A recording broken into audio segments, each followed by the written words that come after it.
Your actions will determine your fate, not mine. I am nature. I will go on. I am prepared to evolve. Are you? One question echoes through every generation. Who will lead tomorrow?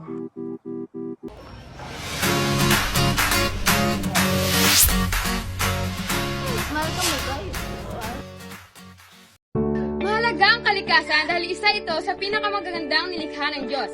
Kaya bilang tao sa mundong ito, kinakailangan nating pangalagaan at pahalagahan ang kalikasan. Ang aming advokasya ay pangalagaan ng kalikasan para sa magandang kinabukasan.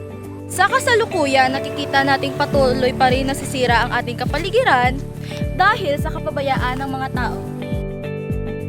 Kaya ang aming advokasya ay naglalayong hikayatin ang bawat isa na pangalagaan ang ating kalikasan.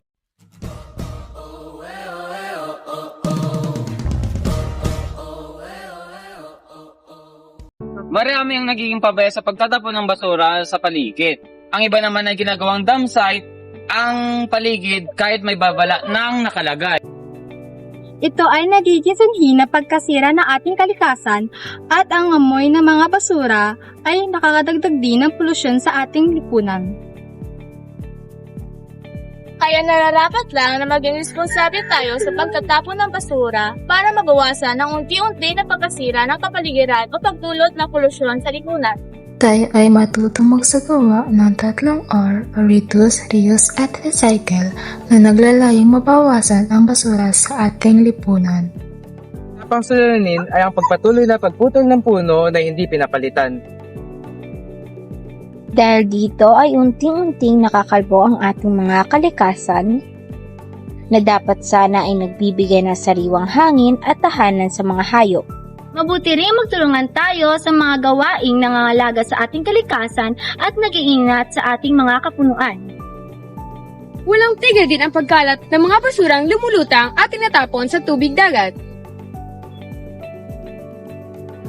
Kaya dapat lamang na maging responsable tayo sa pagtatapon ng basura upang hindi tuluyang masira ang kalinisan ng tubig.